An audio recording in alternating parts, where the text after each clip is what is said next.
Dios ha sido bueno. Dios ha sido bueno. Dios ha sido bueno. Bueno es Dios. Dios ha sido bueno. Dios ha sido bueno. Dios ha sido bueno. Bueno es Dios. ¿Cuántos pueden decir amén? Antes que empiece a tocar la banda, quiero que lo cante conmigo.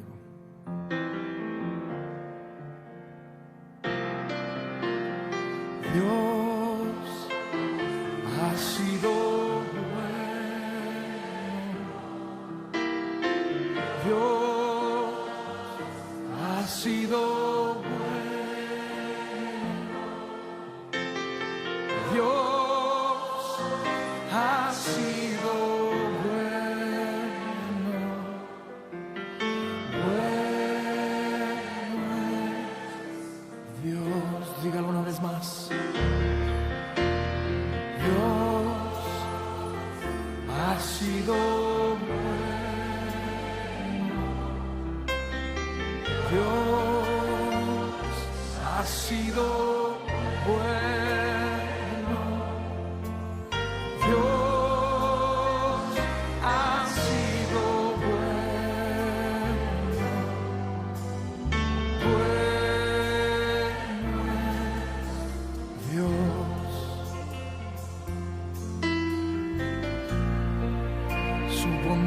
Me alcanzó,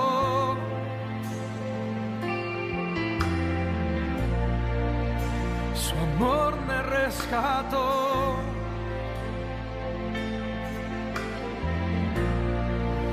su gracia me salvó. Bueno es Dios,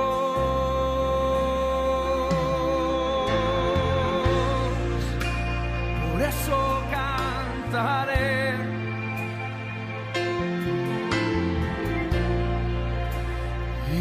Siempre alabaré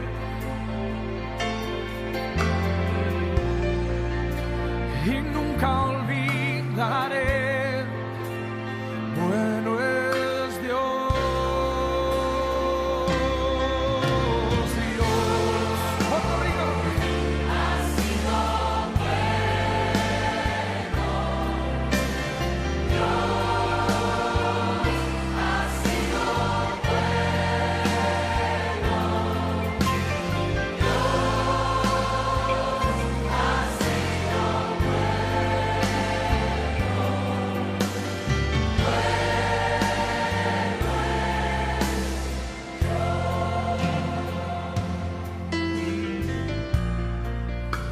mis manos alzaré,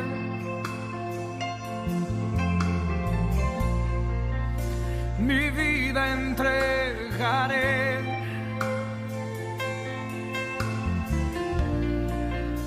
mi voz levantaré.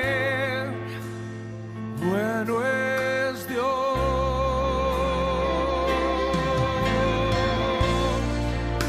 y no me cansaré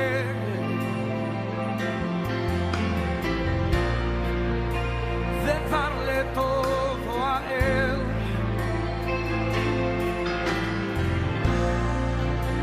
Yo quiero serle fiel. Bueno es Dios.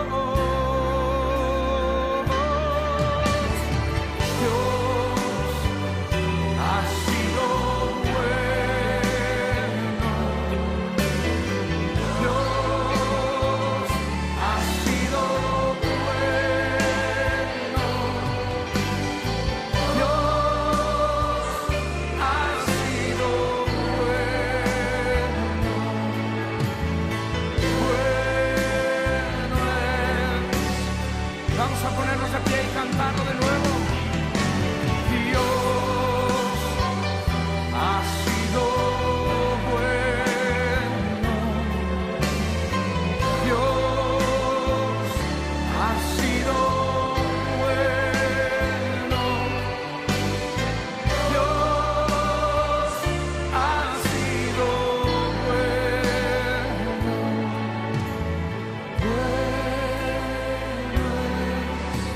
Dios.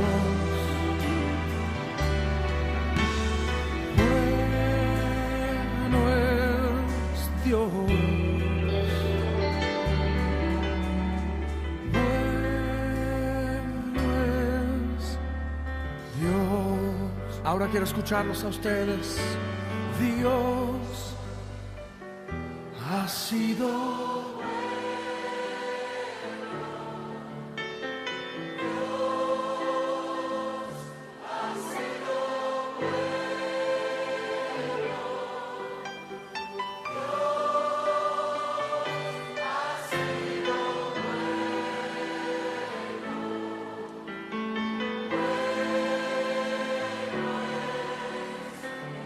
Levante sus manos y dígalo una vez más. Dios ha sido bueno. Dios ha sido bueno. Dios ha sido bueno.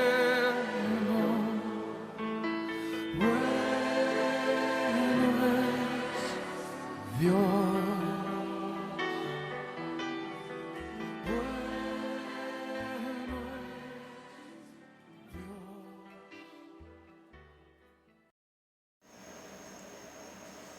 Feliz viernes, amada familia. Un día más que el Señor nos permite ver la luz del día y un día más que nos ha permitido comenzar un nuevo mes, el mes de octubre. Esperando que estén disfrutando de las ricas y abundantes bendiciones del Señor. Dice Proverbios 15:15: todos los días del afligido son difíciles, mas el de corazón contento tiene un banquete continuo. Y esperando que el Señor nos dé ese contentamiento con lo que Él nos ha dado y que disfrutemos como un banquete todos los días de nuestra vida. Bueno, en esta mañana, en este día, el tema de que nos ocupa se llama convirtiendo nuestras imperfecciones en amor a los demás. Y para eso vamos a ver un poco la vida de Pablo, del apóstol Pablo. Pablo es el ejemplo de que él no era perfecto y en vez de ocultar sus fallas, las convertía en algo para ayudar a otros en sus luchas por la santidad y el gozo. Pablo, a pesar de todo su currículum que menciona en la carta a los filipenses, no se da aire de superioridad, nunca pretende ser superior a los demás y admite sus fallas sin ninguna reserva. Esas son cualidades en una persona que la hace confiable, agradable y fácil de amar. Pablo menciona, además, que era parte del círculo cercano, era de ese grupito élite de nuestro Señor Jesucristo, o sea, sus apóstoles. Aunque él dijo que nunca se le ocurrió ser parte de ese grupo, ni lo pidió. Pero dice Gálatas 1:15, pero cuando agradó a Dios, que me apartó desde el vientre de mi madre y me llamó por su gracia. Y así es, hermano. Para ser calificado como apóstol tenía que haber sido testigo de Cristo resucitado y comisionado por Él en su representación para hablar. Pablo nos dice hoy en día a cada uno de nosotros que no hay un cristiano perfecto en esta vida. Pablo, a pesar del rol de autoridad que se le había conferido, nunca pretendió ocultar sus fallas o debilidades. Es más, sabía y enseñó que el ser cristiano no era vivir en una perfección sin pecado. Enseñó que era el Espíritu Santo el que haría la obra de librarnos del poder y de la culpa del pecado. Como dice 2 Corintios 3:18, somos transformados de gloria en gloria en la misma imagen como por el Espíritu del Señor. Pero esto sería un proceso que se daría en etapas, por periodos. Y el proceso comienza en primer lugar cuando el Señor nos saca a los escogidos de esa oscuridad espiritual. 2 Corintios 4 dice, en los cuales el Dios de este siglo cegó el entendimiento de los incrédulos, para que no les resplandezca la luz del Evangelio de la gloria de Cristo, porque Dios, que mandó que de las tinieblas resplandeciese la luz, es el que resplandeció en nuestros corazones. Nos concede el arrepentimiento y el creer. Dice 2 Timoteo 2:25, que con mansedumbre corrija a los que se oponen, por si quizás Dios les conceda que se arrepientan para conocer la verdad. Entonces, hermanos, Dios nos concedió el creer y el arrepentirnos. Filipenses 1:29, porque a vosotros os es concedido a causa de Cristo, no solo que creáis en Él, sino que padezcáis como Él. Luego nos une al cuerpo de Cristo. Y dice su palabra, porque si fuimos plantados, en otra versión dice unidos juntamente con Él, o sea que Él nos unió con el cuerpo de Cristo, nos justifica también por medio de Jesucristo. Porque dice Romanos 5, porque así como por la desobediencia de un hombre, los muchos fueron constituidos pecadores, así también por la obediencia de uno, los muchos serán constituidos justos. Nos da el regalo también de su Espíritu Santo y de la vida eterna. Y es entonces donde comienza el proceso de formarnos a la imagen de su Hijo. Romanos 8:29, porque a los que antes conoció, también los predestinó para que fuesen hechos conforme a la imagen de su Hijo. Y se recuerdan Romanos 8:28, que a los que aman a Dios, todas las cosas ayudan bien, pero con este propósito, para que seamos hechos conforme a la imagen de su Hijo. Quiere decir que todo lo que nos pasa es para que el Señor nos moldee conforme a la imagen de su Hijo. Este proceso finaliza cuando estemos en la presencia del Señor al morir o cuando el Señor venga. Como dice Pablo en Filipenses 3, no que lo haya alcanzado ya, ni que ya sea perfecto, sino que dice, prosigo.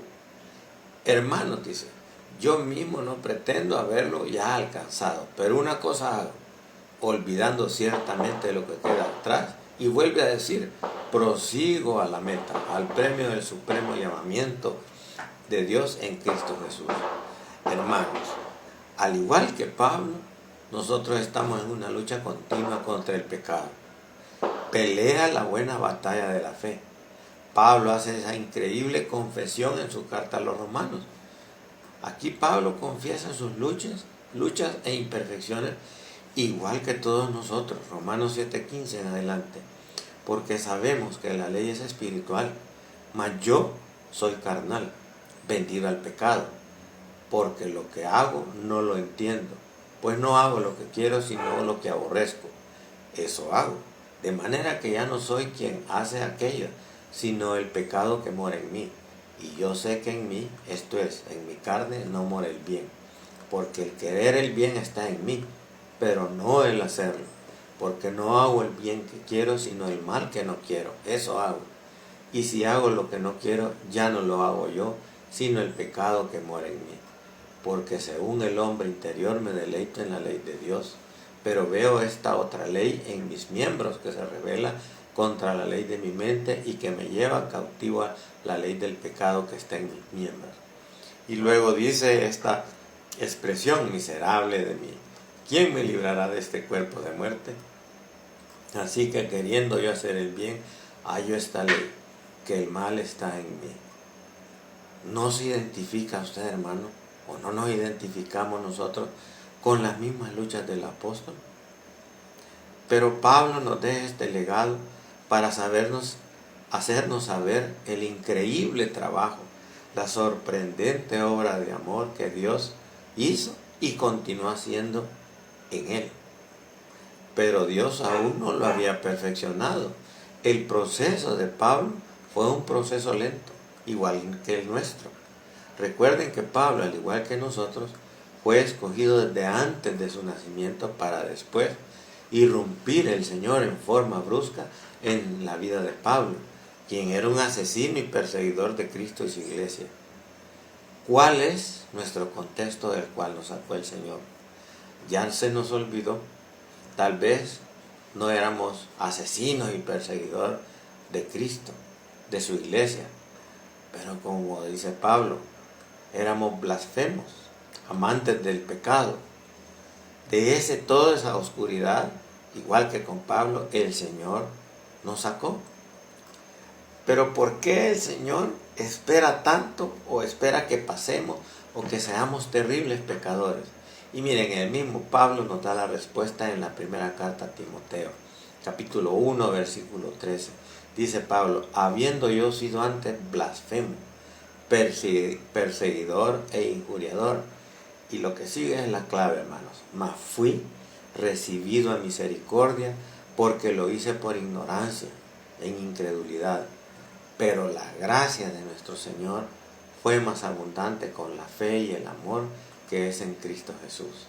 Palabra fiel y digna de ser recibida por todos, que Cristo vino al mundo para salvar a los pecadores, de los cuales yo soy el primero. Pero por esto fui recibido a misericordia, para que Jesucristo mostrase en mí el primero toda su clemencia, para ejemplo de los que habrían de creer en Él para vida eterna. Igual nosotros, hermanos, para mostrar la misericordia, la clemencia que Jesucristo mostró por nosotros. ¿Para qué? Para que seamos ejemplos para aquellos que han de creer. Esa es la razón, hermano, para que seamos ejemplos. Que a pesar de todo lo que Pablo era, que ya sabía el Señor en lo que se convertiría antes de que naciera, que aún el más terrible pecador tiene esperanza que el Señor Jesús muestre su misericordia, así como con nosotros. Eso nos da ánimo y consuelo, saber que el gran apóstol Pablo fue un hombre de Dios, escogido, apóstol de los gentiles, el gran siervo de Dios, pero imperfecto, y con sus luchas espirituales, al igual que todos nosotros. Tenemos que dar a conocer la obra que Dios ha hecho en nosotros, lo que éramos antes y en lo que por la gracia y misericordia del Señor somos ahora, y que siempre estamos peleando la buena batalla y que nos mantenemos fieles. No es fácil, hermano. Esa es una obra sobrenatural del Espíritu Santo, que nosotros lo dejemos actuar en nuestras vidas. Oremos. Mi buen Señor, gracias, porque nos escogiste, y a pesar de todo lo que hemos sido, ha sido por tu gran misericordia y tu amor que nos rescataste, que nos salvaste. Y ese es nuestro compromiso, mi Señor. Ir por todo lugar, hacer discípulos y enseñarles la obra de amor que hiciste en nuestra vida, que solo es a través de nuestro Señor Jesucristo que hay salvación y hay vida eterna. Gracias, mi Señor, en Cristo Jesús. Amén.